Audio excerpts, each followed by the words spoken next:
भगवान तथागत अरहत सम्यक संबुद्ध को वंदन करते हुए परम श्रद्धेय बोधिसत्व बाबा साहब अम्बेडकर को अपार कृतज्ञता ज्ञापित करते हुए अपने गुरु मंत्र जी को वंदन करते हुए महासंघ से अनुमति चाहता हूँ। मैं बहुत बहुत साधुवाद ज्ञापित करता हूँ संघ का कि उसने मुझे बोलने का अवसर दिया। मैं यहाँ धर्म पे तो बात करूंगा ही, लेकिन बहुत विशेष रूप से कोशिश करूंगा कि कम शब्दों में मैं समझा पाऊं, क्योंकि समय का अभाव है। हम लोग बहुत लंबे समय से धर्म को श्रवण कर रहे हैं। हम लोगों ने बुद्ध धम्म संघ की शरण ग्रहण की। हम लोगों ने बहुत श्रद्धा और गौरव के साथ सुबह संघ को नाश्ता दिया, उसके बाद दोपहर में भोजन दिया, अभी हम लोगों ने परित्राण श्रवण किया। लेकिन ये अपने आप से सवाल करो कि बोध हो पाया क्या? सजगता आ पाई? गंभीर हुए? नहीं, क्योंकि हमने धर्म को एज अ फॉर्मेलिटी यूज किया है, एज अ रेस्पॉन्सिबिलिटी नहीं। मैं अपना थोड़ा सा परिचय दे देता हूँ।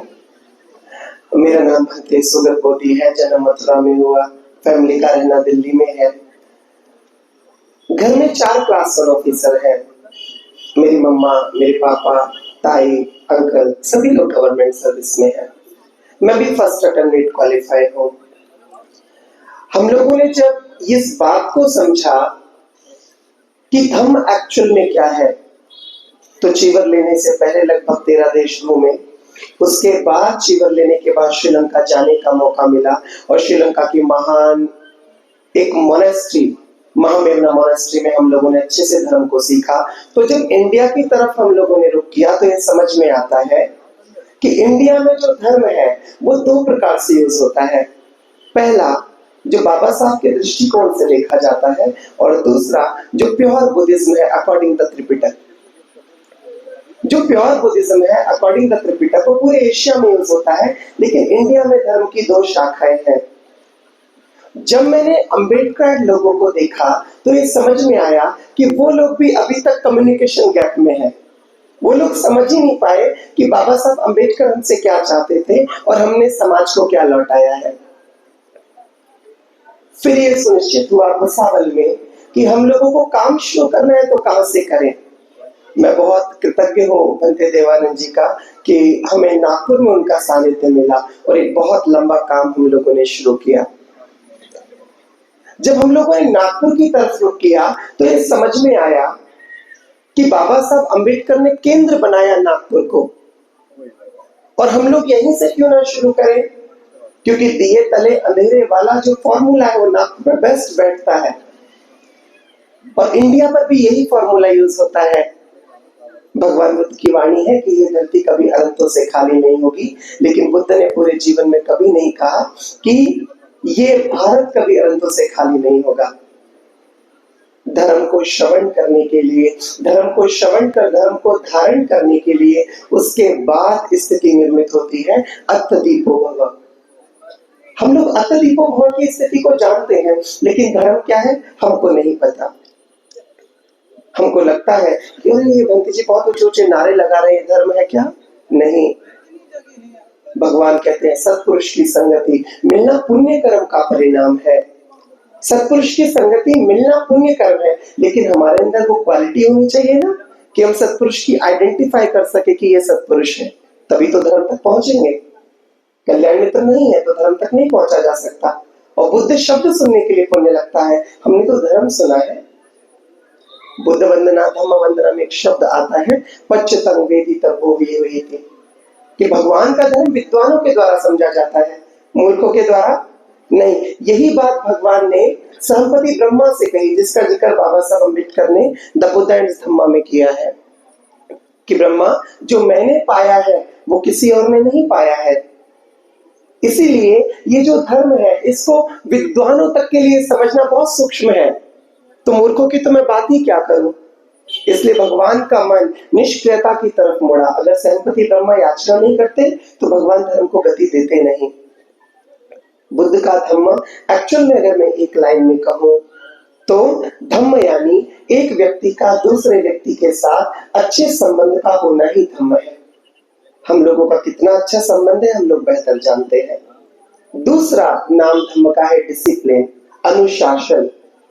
भगवान का धर्म हमको बाहर से तो अनुशासित करता ही है, बाकी अंदर से भी अनुशासित करता है। हमारी इंद्रियों को संयत कर देता है, हमारे बोलने के तरीके, बात करने के तरीके, बैठना, खाना, सारी चीजों को परिवर्तित करता है। भगवान का धर्म हमको एक चमकता हुआ हीरा बनाता है और फिर व्यक्ति रोशनी देने का काम करता है।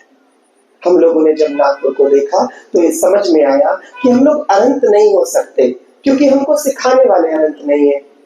दूसरा, वो प्रैक्टिस वे हमारे पास नहीं है। तो क्यों ना बाबा साहब अम्बेडकर की उस परिसंकल्पना पे काम किया जाए जो बाबा साहब अम्बेडकर कहते थे कि अगर मैं 2 साल और जिंदा रहा तो भारत को बौद्ध में कर दूंगा। तो आज 69 ईयर 69 साल गुजर गए, हम खुद को नहीं बदल पाए। भारत की तो बात छोड़ो, क्योंकि हम समझ नहीं पाए कि मूवमेंट क्या है। जो लोग कहते हैं बाबा साहब ये है, बाबा साहब वो है, बुद्धिज्म पूरे त्रिपिटक को हम लोगों ने अच्छे से पढ़ा है। और त्रिपिटक कोई छोटा मोटा ग्रंथ नहीं, 270 किताबों का संग्रह है। पूरे त्रिपिटक में बुद्धिस्ट कम्युनिटी का जिक्र नहीं है। बुद्धिस्ट कौन है, ये बात कैसे हम लोग आइडेंटिफाई करेंगे? मैं फिर बाबा साहब के उस कोटेशन को याद करता हूं कि मैं हिंदू बन के मरा या जन्मा, लेकिन हिंदू बन के मरूंगा नहीं। और बाबा साहब अम्बेडकर ने दीक्षा ली 56 में, और ये जो कोटेशन कहा, ये कहा 33-31 के दौर में। इतने बड़े बीच में बाबा साहब क्या थे? बाबा साहब का व्यवहार बुद्धिस्टों जैसा था। हमको व्यवहारिक बौद्ध बनना था, लेकिन हम संस्कारिक बौद्ध बन के रह गए।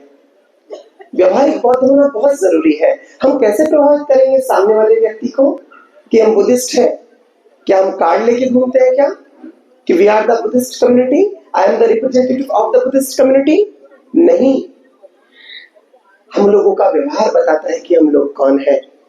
हम लोगों की गति बताती है कि हमारा दृष्टिकोण क्या है। या बहुत सारे भिक्षु काम कर रहे हैं, बहुत सारे लोग काम कर रहे हैं। एक नागपुर में नया नया ट्रेंड चला है नालंदा वालों का, त्रिलोक बौद्ध महासंघ, वो लोग भी काम कर रहे हैं, लेकिन हम लोग समाज को नहीं बदल पा रहे। बुद्ध कहते हैं दुख है, उसका कारण है, हम लोग निवारण ढूंढ रहे हैं, कारण नहीं समझ पा रहे कारण क्या है। हम लोग जनबल में ज्यादा है, लेकिन आज भी हमें लड़ना पड़ रहा है। क्यों? हम लोगों का जनबल ज्यादा है। बाबा साहब अम्बेडकर कहते हैं जिसका जनबल ज्यादा है उसके पास धन बल होता है, और धन बल से मनोबल निर्धारित होता है, और जनबल के आधार पर तो व्यक्ति सरकार बना लेता है। लेकिन आज भी हमको अपनी भूमिका सुनिश्चित करने का मौका मिल रहा है। तो ये बात समझ लो, आज भी हम लोगों ने पहचान का निर्माण नहीं किया है। जब तक पहचान नहीं है तब तक कोई सम्मान निर्धारित नहीं हो सकता। पहचान का होना बहुत जरूरी है। हम लोगों का व्यवहार कैसा है, हम लोगों के पूरे जीवन की, अगर मैं दुखों की बात करूं तो उस पूरे जीवन का एक ही सार है व्यवस्था परिवर्तन। हम लोग व्यवस्था में ही नहीं है। हम लोगों को 14 अप्रैल आई, हम लोग निकले और बड़े बड़े नीले झंडों से हम लोगों ने आसमान को ढक दिया। बुद्ध पूर्णिमा आई, हम लोगों ने दियों से जगमग कर दिया। बाबा साहब अम्बेडकर के बाद बिहारों का निर्माण हुआ, ज्यादातर बिहारों का निर्माण हुआ। ये बहुत बड़ा क्वेश्चन है हम लोगों के सामने कि विहारों का निर्माण क्यों? ऐसा तो नहीं कि विहारों का निर्माण जीवन निर्माण के लिए था, हम लोगों ने भवन निर्माण बना के छोड़ दिया। आज हमारे पास परफेक्ट उपासक नहीं है, क्योंकि हमारे पास प्रशिक्षित भिक्षु ही नहीं है। बाबा साहब अम्बेडकर ने पूरे जीवन में इस बात का अभाव जताया है, और उसका बहुत जीता जाता उदाहरण है चिचोली। कभी देखा होगा, वह बड़े बड़े ट्रेनिंग सेंटरों का निर्माण आज भी जारी है, जहां से बुद्ध का धर्म प्रकाशमान हुआ, गतिमान हुआ। उसी इंडिया में आज ट्रेनिंग सेंटर नहीं है। पूरे इंडिया में त्रिपिटक के गिने चुने स्टूडेंट हैं, गिने चुने टीचर्स हैं। ये बहुत गंभीर बात है जब हम लोग परफेक्ट वे में धर्म को नहीं समझेंगे। एक बात और मैं आप लोगों को समझा दूं, बाबा साहब अम्बेडकर का जो थॉट है धर्म को लेकर, वो व्यवहारिक थॉट है। त्रिपिटक क्या है वो इंपॉर्टेंट है, अम्बेडकर क्या है ये भी इंपॉर्टेंट है। हम लोगों ने कभी सोचा इतना बड़ा साहित्य का संग्रह हम लोगों के पास है, क्या बाबा साहब अम्बेडकर को द बुद्ध एंड धम्म लिखने की जरूरत थी? इतनी सारी किताबें हमारे पास है, अलमारियां भरी हुई है, हो सकता है बिहारों में भी हो। 84,000 देशनाओं का संग्रह। क्या बुद्ध एंड धम्मा लिखने की जरूरत थी? नहीं। बाबा साहब अम्बेडकर ने बुद्ध एंड धम्मा को इसलिए लिखा कि उसमें व्यवहारिक बुद्धिज्म है। हम लोग नहीं समझ पाए। हम लोग सुबह से शाम तक बुद्ध वंदना करते हैं, हम लोगों ने शील का संज्ञान किया। आप बेहतर जानते हैं कि हम शील पालन कितना करते हैं। और जो व्यक्ति शील पालन करता है उसके अंदर श्रद्धा का निर्माण होता है, और जब श्रद्धा निर्मित होती है फिर व्यक्ति एंट्री लेता है धर्म के अंदर। जब तक श्रद्धा नहीं है तब तक व्यक्ति धर्म में जा ही नहीं सकता। बुद्ध से पूछा भिक्षुओं ने, भगवान आपने पूरे जीवन काल में कितना धर्म दिया है हमको? तो भगवान बोले, क्योंकि जो बुद्ध देख सकते वो कोई और नहीं देख सकता है। भगवान बोले, भिक्षुओं मैं उदाहरण देता हूँ, पाली में उसको उपमा कहते हैं। मैं उदाहरण देता हूँ कि समझो ये पूरी प्रकृति एक वन है, पेड़ों से लबालब भरी हुई है। उस पेड़ की एक डाल का एक पत्ता और एक पत्ते का आधा पत्ता, उतना ही धर्म दिया है। 84,000 देश में भगवान के पास कितना होगा? समझ रहे हो? इसलिए अनुभव में जीना बहुत जरूरी है, सजगता में जीना बहुत जरूरी है। धम्म का दूसरा नाम है सजगता। ये थोड़ी हलचल बंद कर दो, थोड़ी सी हलचल बंद कर दो, सिर्फ 5 मिनट और। मैं यहाँ ज्यादा बड़ी बड़ी बातें नहीं करूंगा, मैं यहाँ बड़े बड़े विचारों पर भी चर्चा नहीं करूंगा, क्योंकि मुझसे ज्यादा प्रज्ञावान, बी क्वालिफाइड, बी एजुकेटेड भिक्षु यहाँ मौजूद हैं। लेकिन मैं फिर भी आप लोगों से एक बात कहता हूं कि अपनी भूमिका सुनिश्चित करो समाज के अंदर, क्योंकि ऐसा नहीं है कि जो भिक्षु संघ मंच पे आसीन है उस संघ ने बाबा साहब की अनुकंपा से सुख पाया है। नहीं, भिक्षु जीवन जितना सम्माननीय दिखता है उससे ज्यादा सम्माननीय है, लेकिन उससे ज्यादा जटिल भी है। मेरा 21 साल का एज है, 17 साल की उम्र में घर छोड़ दिया था। इस अनुभव में जीना कि वो कृतज्ञता कैसे उत्पन्न होगी। हम लोग 2 वक्त का खाना खाते हैं, हम लोग मिनरल वाटर पीते हैं, लेकिन वो कृतज्ञता अंदर तक नहीं है कि वो किसकी अनुकंपा से मिला है। जब तक कृतज्ञता नहीं है, जब तक मूवमेंट के साथ ईमानदारी नहीं आ सकती। क्या ये अभाव नहीं दिखता कि इतने सारे योद्धा होने के बाद मैं जिधर देखूं उधर धम्म योद्धा मुझे दिखते हैं, मैं जिधर देखूं उधर मुझे बाबा साहब को रिप्रेजेंट करने वाले दिखते हैं, लेकिन फिर भी हम लोग नहीं बदल पा रहे। क्यों? क्योंकि हमारे अंदर विनम्रता नहीं है। हम लोग जानते ही नहीं है धर्म क्या है। मैं नागपुर में जब देखता हूं तो महाराष्ट्रियन ट्रेडिशन में धर्म के क्षेत्र में जो आगे है वो महिलाएं हैं। नागपुर में अगर नागपुर में धर्म बचा हुआ है, वो कोड ऑफ कंडक्शन बचा हुआ है, तो वुमेन्स के अकॉर्डिंग है। हम लोगों ने कितने परित्राण लिए? हम लोगों ने बहुत लाखों परित्राण नागपुर में लिए हैं, और हम लोगों ने विहारों को विजिट किया तो समझ में आया, देशना हो या वंदना हो या कोई भी धर्म का काम हो, धम्म का काम, मूवमेंट का नहीं, उसमें महिलाएं आगे दिखती हैं। इसलिए यह महिलाओं से बात की जा रही है। बाबा साहब अम्बेडकर कहते हैं कि मैं किसी समाज की उन्नति इस बात से मापता हूं कि उस समाज की महिलाओं ने कितनी उन्नति की है। क्योंकि जब महिलाओं में विचार पोषण होगा तो विचार आनुवंशिक गुण जेनेटिकली ट्रांसफर हो सकता है, पीढ़ी दर पीढ़ी ट्रांसफर हो सकता है। आज हमारे बच्चे धर्म के प्रति कृतज्ञ हैं क्या? नहीं। शीलवान है क्या? नहीं, क्योंकि हम लोग शीलवान नहीं है। जीवन जीना जरूरी नहीं है, श्रेष्ठता में जीवन जीना जरूरी है। और बाबा साहब अम्बेडकर का पूरा जीवन इस बात को समर्पित रहा है कि मेरा समाज श्रेष्ठ जीवन कैसे जिए। तो उसका एक बहुत प्यारा कोटेशन हम लोगों ने निर्धारित किया, the movement of doctor Ambedkar for an excellent life. पूरा जीवन इस बात को समर्पित रहा है। तो मैं दोबारा से ये बात का विश्वास दिलाता हूं कि जो एक गति उठी है संघ के निर्धारित में, ये जो गति चल रही है और ये गति उठी है, ये रुकनी नहीं चाहिए। क्योंकि धम्म का 4 आधार स्तंभ है, भिक्षु, भिक्षुणी, उपासक, उपासिकाएं।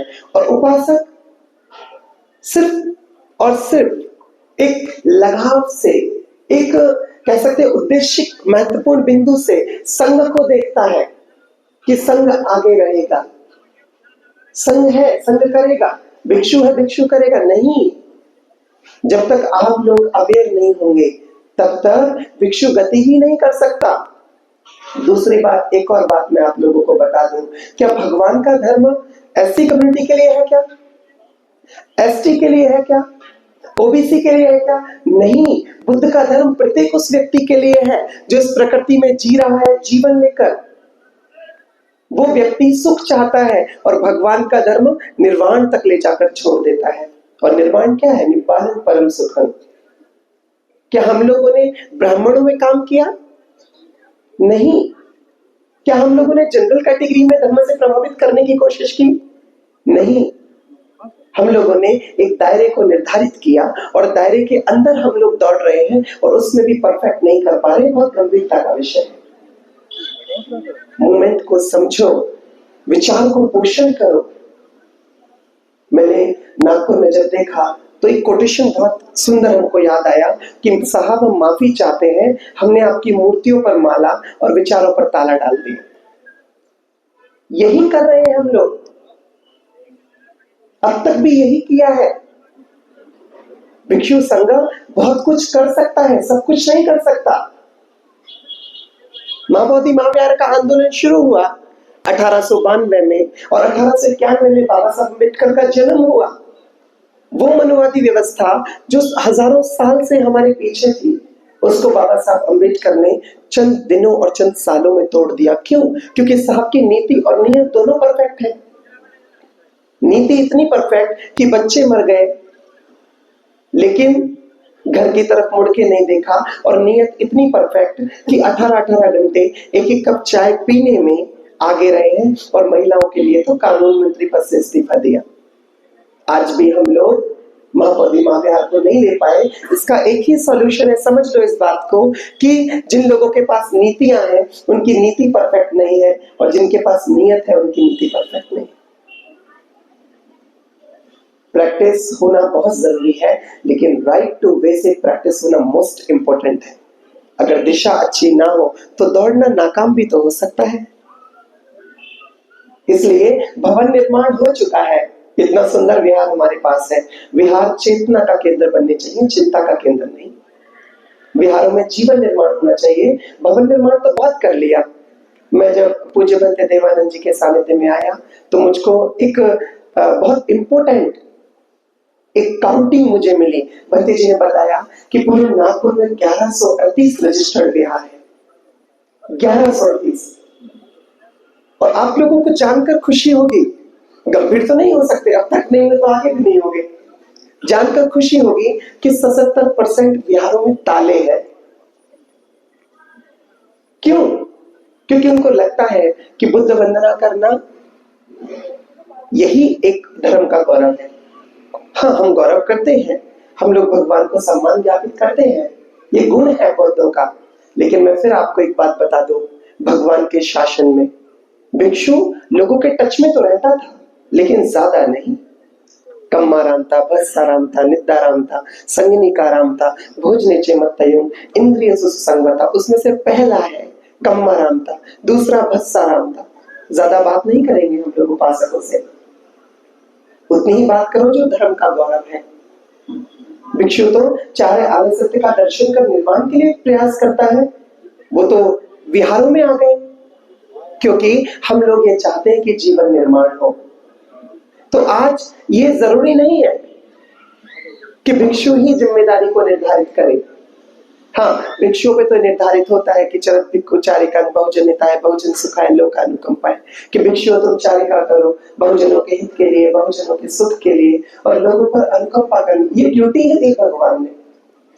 लेकिन जब तक हम लोग धर्म को श्रवण कर धारण नहीं करेंगे और धारण करने के बाद अत्यधिक भव की स्थिति में नहीं आएंगे, तब तक मंगल नहीं हो सकता। धर्म मंगल करता है लेकिन धारण करने के बाद। अगर धर्म धारण करने के बाद मंगल करता है, ये सार्थक सत्य है, लेकिन धर्म श्रवण से मंगल होता है, धारण करने के बाद व्यक्ति अत्यधिक भव की स्थिति में आता है। धर्म विसक्ति में लाता है, धर्म आसक्ति को विरक्त करता है। और अगर धर्म को धारण करने के बाद व्यक्ति का मंगल होता है, और श्रवण करने से हम लोगों को लगता है भगवान की वंदना को संज्ञान में लाने से हमारा मंगल हो जाएगा। आनंद का तो पता नहीं कितना हो जाता। भगवान के जीते जी क्या आनंद हुआ? नहीं। देवदत्ता चीवर लिया, बुद्ध शब्द सुनने के लिए पुण्य लगता है। उसने तो भगवान को देखा, भगवान के मुंह से धर्म को सुना। क्या उसने संगठित नहीं किया? क्या उसके चरित्र में धर्म उतरा? नहीं। इसलिए धर्म को बोध करने के लिए जरूरी नहीं व्यक्ति की उम्र क्या है, जरूरी नहीं है व्यक्ति छोटा है या बड़ा। राहुल गांधी जी बहुत कम उम्र से अनंत हुए। तो चाहे हम बाबा साहब अम्बेडकर की बात करें, चाहे हम धर्म की बात करें, दोनों में ही श्रेष्ठता बहुत इंपॉर्टेंट है। श्रेष्ठता में आने के लिए जरूरी है शील का मापदंड, क्योंकि जब हम शील पालन करते हैं तो हम काया वाणी मन से शुद्ध परिशुद्ध हो जाते हैं।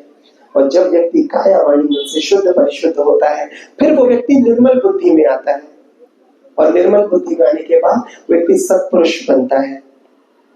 तो मैंने जो आप लोगों को धर्म देशना दी, हम लोगों ने जो भी पुण्य संचित किया है, वो पुण्य मैं आप सभी के जीवन को अनुमोदन करता हूँ। इस पुण्य अनुमोदन से आप सभी का जीवन सुखी निरोगी हो जाए, हर प्रकार की दुख पीड़ा कष्ट बाधा से आपका जीवन सुरक्षित रहे, इस सद्भाव से अनुमोदन आशीर्वाद है। मैं संघ को बार बार साधुवाद ज्ञापित करता हूँ कि उसने मुझे बोलने का मौका दिया। बंदे जी को अनंत मंगल कामनाएं, मैत्रीपूर्ण साथ कि हम लोग बहुत लंबे समय तक साथ रहेंगे और हम लोग आर्य सत्य का दर्शन का निर्माण के लिए साक्षात्कार साथ साथ साथ साथ। What is the mic?